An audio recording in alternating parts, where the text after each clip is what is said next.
you didn't want to fall again, but it happened. Maybe it was last night, maybe this morning, maybe 5 minutes ago, with your face lit by the blue glow of your phone, swiping past things you promised God you'd never look at again. You whispered, "This is the last time." But it wasn't, and now you're just sitting there, numb, deleting browser history like it could erase the war raging inside your chest. You've prayed, you've promised, you've cried in the bathroom with the door locked so no one could hear. But lust doesn't care about promises.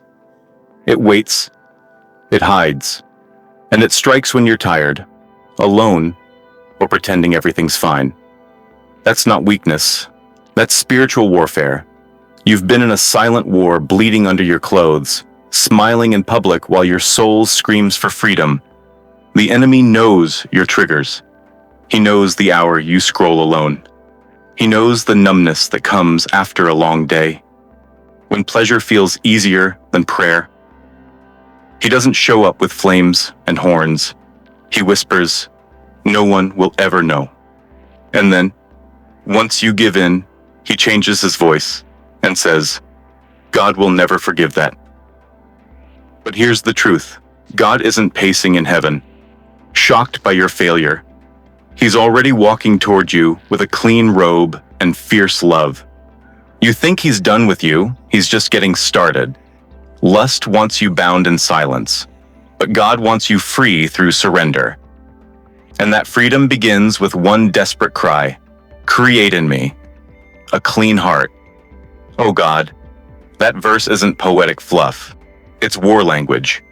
It's the cry of a man who slept with another man's wife, then killed to cover it up. And still God restored him, not because David was strong, but because he got honest. Have you? Not just struggling, not vague. I mean the kind of honesty where you drop the phone, fall to the floor, and scream, "I hate this. I don't want to live double anymore." That's where things shift. That's when chains start breaking.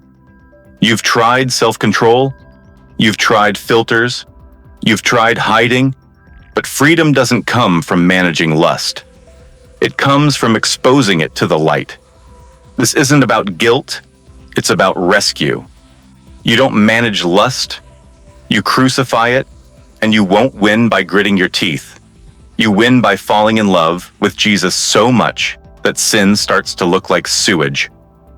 That's what sexual purity really is. Not behavior, obsession. Holiness that burns hotter than temptation. Lust loses power when love grows stronger. And that fire begins with surrender. So stop pretending. Stop blaming hormones, stress, or the culture. Bring your desire to the altar.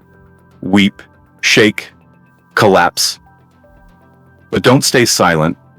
Cry out like Jacob, "I will not let you go until you bless me."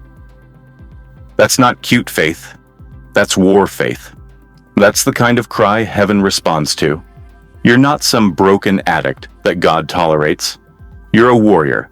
God is rebuilding, but you have to stop fighting like a victim and start standing like a son. That means burning the stash, deleting the numbers, blocking the access, confessing to a brother. That means throwing away the fake high to receive lasting joy. And it's not easy. It's death. The death of pride, the death of secret comfort, the death of the idol you've been feeding in the dark. But after the death comes resurrection, and the chains don't just fall, they melt. Because Jesus doesn't do surface cleaning. He digs deep. He touches the wound no one else sees. When you finally let him into that space, the one you swore you'd never show anyone, something shifts.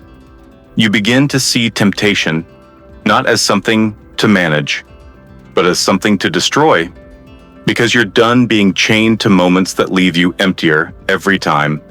Done pretending it doesn't hurt. Done calling it just a struggle. This isn't small. This is spiritual warfare for your mind, your marriage, your destiny. And hell is terrified that you're waking up to that truth. Terrified that you'll stop numbing and start kneeling. Terrified that you'll start praying like this. Purge me with hyssop, and I shall be clean. Wash me, and I shall be whiter than snow. Hide thy face from my sins, and blot out all mine iniquities. Restore unto me the joy of thy salvation, and uphold me with thy free spirit. If you just prayed that you've already won something, hell never wanted you to win honesty. Now don't keep this to yourself. Share this with someone else who's secretly bleeding inside. Someone who needs to know they're not alone in this war. Let's burn the lies together before they bury us.